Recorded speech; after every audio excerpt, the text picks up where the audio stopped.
One. Good evening, everyone. My name is Fanesha Persaud. Tonight, my colleagues and I will be speaking to you about language barriers to gender in senior executive leadership. Firstly, I would like to comment on what management is. Management is planning, organizing, staffing, leading, or directing, and controlling an organization. Management shapes the organization by enforcing support systems and other mechanisms into place that allow employees the opportunity to flourish. Women have achieved parity with men in the number of both employees in the workforce and positions in management. With the current statistics, women will achieve equality to men in 2085. For decades, this has been the misconception about women. Women have higher education levels, yet held lower ranking positions by men. According to the graph depicted, it can be seen that women are being hired for management level positions, but yet likely to be trusted with majorly important aspects that relate to the company's cash flow. Gender inequality in the workplace is still an ongoing issue. This continues to be one of the most challenging issues to deal with. Unfortunately, women will have to continue to deal with gender profiling in specific workplaces. However, according to the statistics, as you can see in the graph, women are becoming the leaders and will eventually take over more higher end positions from men. That concludes my part of the presentation. I will now pass you on to my colleague, Justin. Thank you. Thank you, Fanesha. So in my part of the project, I wanted to focus on gender differences and language usage. According to the article, in women language, there are more questions in verbal exchanges, such as, shall we go to the store? The sentences may be longer. There's more personal pronouns, more polite language, such as please, more formal language, such as cannot, and more minimal responses, such as yeah, and right. Versus in men language, there are more directives or commands, such as let's go to the store. There are longer words, more swear words, use more articles, such as the, and.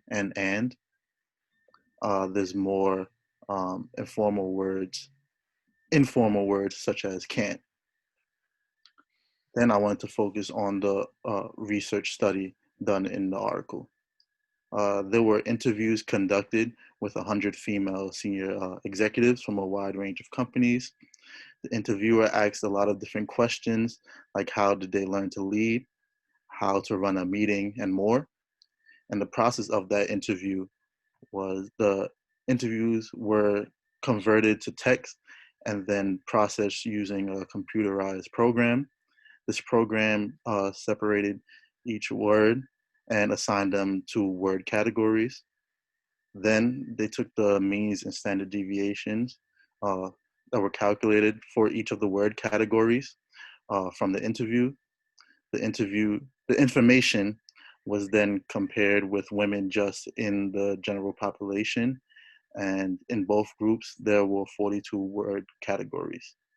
And the results of that interview are on this table below. Executive women use significantly more words from these word categories than did women in general population. Some of the word categories were pronouns, second person pronoun, space, motion, occupation, money, and positive emotions, tentative. And on the right side of the chart, executive women use significantly fewer words from these word categories than did women in the general population. And some of those categories are negative emotion, friends, home, anger, family, and third person pronoun, metaphysics. Thank you. This concludes my part of the presentation, and I'll be handing it off to Derrick. Thank you for that, Justin. For my portion of the presentation, I'll be speaking to you all about executive men versus men in general population. So, people's language, dictation, and vernacular tend to change when they adopt a new role. So that leads me to my question. What is language?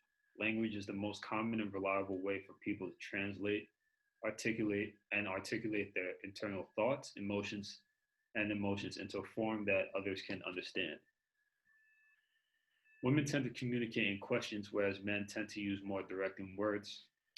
Women tend to use more social pronouns because by using social pronouns such as he, she, him, her, them, or their, they require a shared reference between the speaker and the active listener, which leads me to the next slide, or a continuation of my previous slide.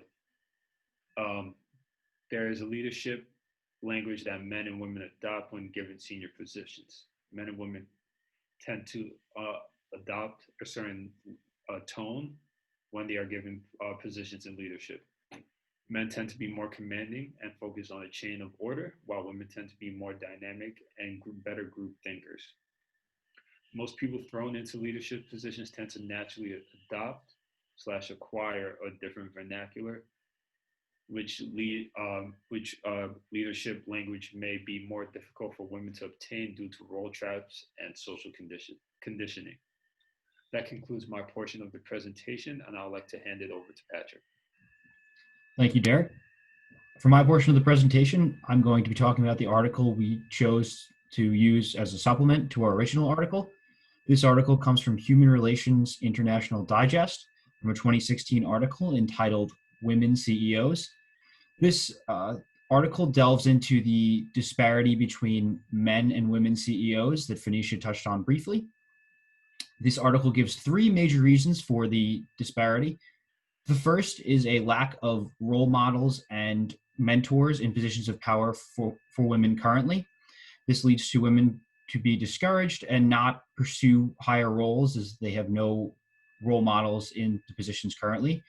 The second is women are much more likely to have their leadership styles critiqued by male subordinates. The study that the article cites shows that men are much more likely to question a female boss than they are to question a male boss. And the third major reason was that boards of directors and other executives in the company are much more likely to hold women to a higher standard of performance than they are to men, and are much less likely to tolerate mistakes from women than they are to men.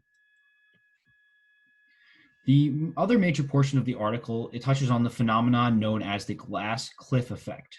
Many people are familiar with what is known as the glass ceiling effect, which in essence is the metaphorical glass ceiling that prohibits women from rising within a company. In this case, the glass cliff effect actually takes place when a woman has already taken a position of power, such as CEO. The glass cliff effect basically takes place when a woman is promoted to a position of power during a crisis situation and leads the woman into a predetermined failure, which obviously the metaphorical glass cliff, which the woman drives the company and herself off the cliff because she was set up to fail in a very tough situation. This leads to women to not be considered for these positions further because of these previous situations and these previous failures. Now, just briefly, this is our two-part focus question. And once again, this is the conclusion of our presentation. Let us know if you have any questions.